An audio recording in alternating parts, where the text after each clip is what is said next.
disent que vous pouvez écrire même 100 livres, mais qui est toujours de tourner en rond, par exemple. C'est pas la peur de l'endemain. Parce que l'enfant de Dieu doit être, parce que quand nous avons vu les symptômes de la foi, la force, le courage, ça vient de la foi. Amen. S'il n'y a pas de force, s'il n'y a pas de courage, tu vis dans la peur. Amen. Et la peur des difficultés, nous allons le voir dimanche prochain, ça s'appelle simplement la paresse. Alléluia. Les difficultés sont pour partie de la vie. Les chrétiens en ont, les non-chrétiens en ont. Mais les chrétiens font la différence parce qu'ils ont la force de Dieu. Gédéon n'avait aucune force, tout était paralysé. Dieu dit, avec la force que tu as, va. Alléluia. Amen. Amen. Amen. Amen. Donc, si je veux avoir, je veux voir tous mes projets échouer, je commence à m'inquiéter le lendemain. Quand tu écris un projet ou quelque chose, tu dois pouvoir, dans le monde, même les animaux de quoi ça, des fois, ils appellent ça, mais tu dois pouvoir croire que ça va marcher. Tu ne peux pas écrire quelque chose en croyant que ça ne va pas marcher. Tu écris que tu t'inquiètes si ça va marcher. Et toi, qu'est-ce que tu vas faire comme tu es chrétien? Tu vas venir à l'altar, tu vas parler à ton Dieu, tu vas dire, Père, voilà le projet que j'ai.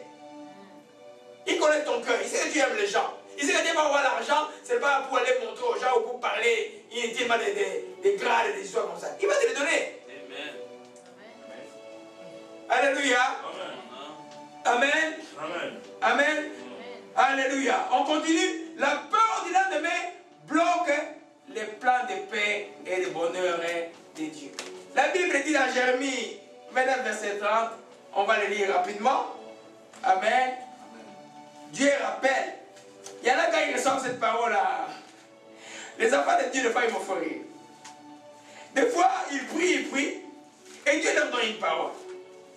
Mais, il continue encore à chercher ailleurs. Mais Dieu a donné la parole. Tout ce qu'il a besoin, toi, quoi? À la parole qu'il t'a donnée. Il ne va pas t'en donner une seconde. Alléluia. Amen. On est là, qui peut nous lire rapidement Jérémie 29, verset 30.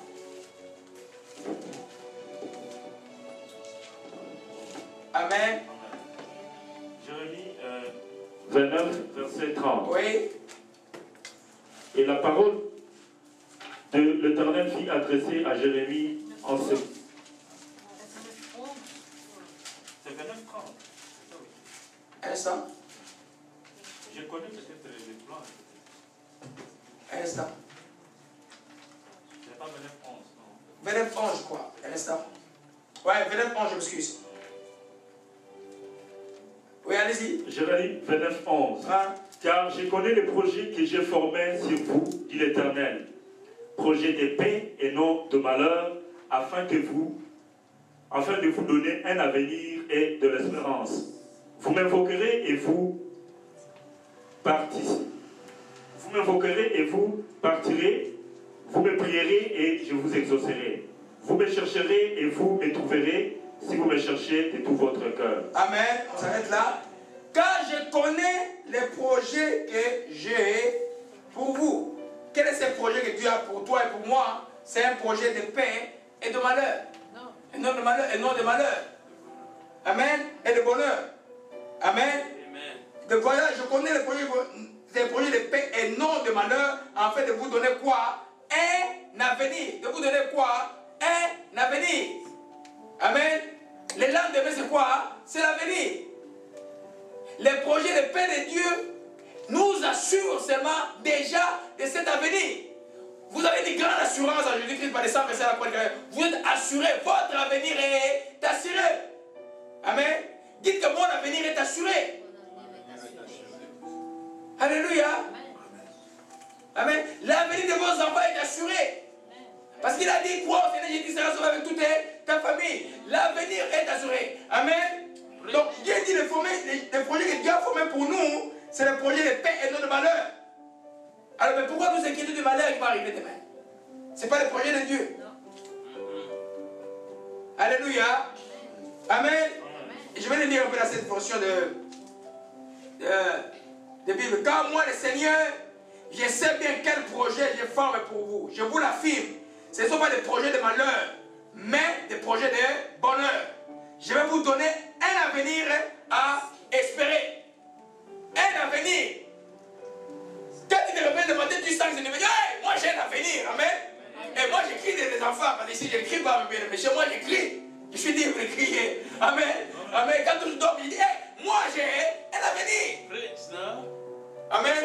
Comme je sais, quand je sens une tentation, je dis, hey, je me regarde, je me vois, dis, toi là, tu ne tomberas pas dans le péché au nom de Jésus. Amen. Hey, moi j'ai pas honte du diable, bien aimé. Alléluia. Amen. Tu as un avenir, nous avons un avenir en Christ. Le monde là-bas, c'est l'avenir, c'est pour ils s'inquiètent du lendemain.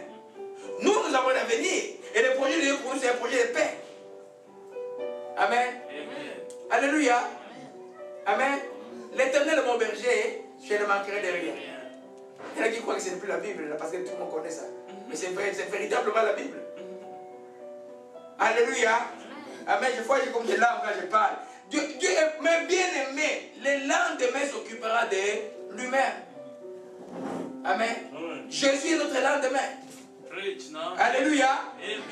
Alléluia. Amen. Amen. Donc, c'est vraiment comme je disais tout à l'heure, j'avais écrit ça, j'ai oublié. C'est pas stupide que nous inquiétions du lendemain. C'est stupide. Alléluia. Parce qu'on ne peut rien changer, tu ne peux rien changer, rien du tout, absolument rien. Alléluia. Amen. Mais ta foi, mais ta sauté les montagnes d'aujourd'hui là. Et ton espérance peut te garder debout jusqu'à demain. Alléluia. Nous arrivons à la partie la plus intéressante aujourd'hui. Amen. L'espérance s'occupera du lendemain, alors que la foi s'occupe d'aujourd'hui. Amen. Il ne faut pas confondre l'espérance et la foi. L'espérance, nous avons vu par exemple, si tu veux, le texte que vous allez lire exprime bien. Le projet que Dieu a pour nous, c'est un projet de paix. Et dans le texte de Thessaloniciens 5 qui dit simplement, Dieu ne nous a pas destinés à la colère. Destiné à la colère. Destiné, c'est l'avenir. Mais à l'acquisition du salut par Jésus-Christ. Amen. Donc demain est le jour de ma délivrance. Parce que Christ est ma délivrance. Aujourd'hui est le jour de ma délivrance. Parce que Christ est aujourd'hui le même hier, aujourd'hui éternellement. Alléluia. Amen. Alors, Hébreux 6, verset 19 à 20, c'est remis rapidement. Amen. Je répète, tu gardes ta foi aujourd'hui. C'est ça qui fait qu'il va te faire le bonheur de vivre, juste de vivre la foi aujourd'hui. Le lendemain, tu as l'encre de l'espérance. La Bible définit comme un. Quand tu as vu un bateau, hein? Les bateaux à voile, hein? Ou même les gros bateaux, ils ont de l'encre aussi. Amen. L'encre, on les fait tomber dans l'eau jusqu'en bas pour retenir le bateau, pour que le bateau ne bouge pas quand le bateau accoste. La Bible décrit l'espérance comme une encre en nous.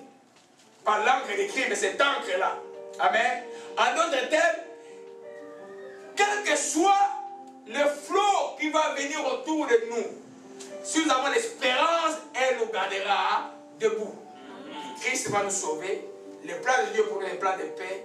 Nous avons donné l'avenir de Christ. Dieu ne nous abandonnera pas. Il a dit aucun de vos cheveux, et je connais le nom de vos cheveux, et le fleuve est inondé des eaux de mer. Il y a plein de paroles d'espérance dans la Bible comme ça qui montrent que, quelles que soient les choses, toi, en Jésus-Christ, tu as un avenir. Amen. Ta foi, c'est aujourd'hui. Amen. Amen. Amen. Tu reçois ta foi maintenant. Aujourd'hui, tu reçois des choses. Tu vis maintenant. Mon juste vivra par la foi. Mais si tu vas attendre demain pour vivre, tu vis aujourd'hui. Comme les gens dit, moi je vais vivre. Mais nous on dit, moi je vais vivre par la foi. Amen. Alléluia.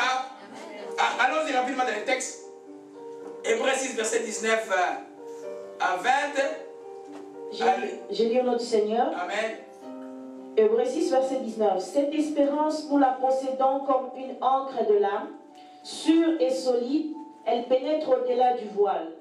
Là où Jésus est entré pour nous, comme précurseur, ayant été fait souverain sacrificateur pour toujours selon l'ordre de Melchisédek. Amen. Amen. Amen. Tu peux le relire encore, ma soeur? Cette espérance, nous la possédons comme une ancre de l'âme, sûre et solide. Elle pénètre au-delà du voile, là où Jésus est entré pour nous comme précurseur, ayant été fait souverain sacrificateur pour toujours, selon l'ordre de Melchisédek. Amen. Amen. Nous la possédons comme l'encre de l'âme, sûre et solide. La chose qui retient notre âme attachée à Dieu. Amen. Sûre et solide.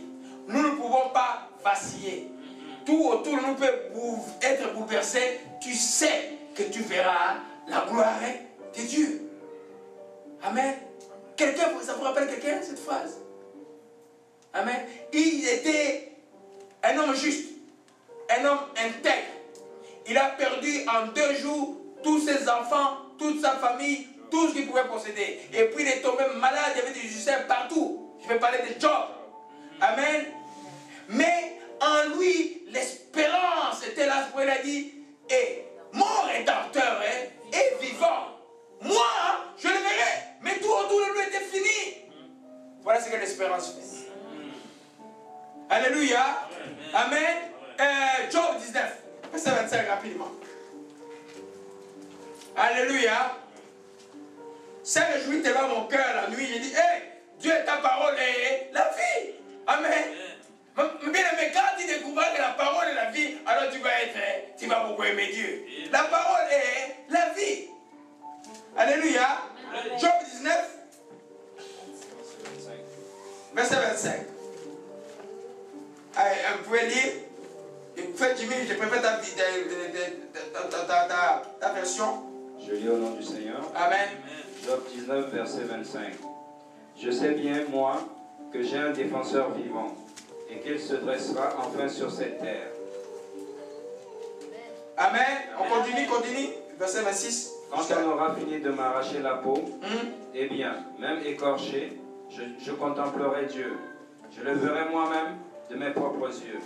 C'est moi qui le verrai et non un étranger. Amen. C'est moi qui le verrai et non l'étranger. C'est toi l'enfant de Dieu qui verra la gloire de Dieu et non l'étranger. C'est toi le juste qui verra la gloire de Dieu et non le méchant. Ce que tu vis maintenant est temporaire. Amen. Ils vont être étonnés. Ils verront que c'est Dieu qui fait ça. Il n'y a pas une personne qui peut faire dans ta vie, que Dieu qui peut relever ainsi. Alléluia. Voilà ce que l'espérance fait. L'espérance te rend debout. Mon rédempteur est vivant. Amen. La personne qui déclare cela, il a des ulcères partout. Tout le monde s'aime. Ses amis même se moquent de lui. Tout le monde retourne. Amen. Vous savez, dans le monde, c'est très compliqué. Job, c'est un beau texte. Hein? Amen. Mais lui, il sait que lui, il est en Christ Jésus. Lui, il sait que son rédempteur est vivant et que lui, il ne verra pas un autre. Parce que la relation avec Dieu, elle est personnelle. Tu sais si tu es avec Dieu ou tu n'es pas avec Dieu. Alléluia. Si tu es avec Dieu, tu le verras. Amen. Comme j'ai toujours dit, tu le verras sur cette terre et tu le verras éternellement. La chose qui te tourmente va finir, mais tu le verras aussi. Et ça s'est passé comme ça avec Job. Alléluia. Lui, il avait l'espérance de garder les yeux sur la vie éternelle. Mais qu'est-ce que Dieu a fait? Amen. Il lui a remis les choses de la terre. Les Jemima et tous ces belles filles sont morts, sont nés plutôt. Et puis, il lui a rendu le double de tout ce qu'il avait perdu. Voilà ce que l'espérance peut faire. Alléluia. Ne perdez jamais, jamais, jamais, jamais votre espérance à cause de ce que l'ennemi veut vous faire croire qui arrivera demain. Il ne vous arrivera rien. Alléluia. Alléluia. Rien ne vous arrivera. Alléluia. Que lui, qu'est-ce qu'il a fait? Il a déclaré dans la bouche. Toi aussi, déclare dans la bouche. Ne reste pas comme ça. Déclare. Alléluia.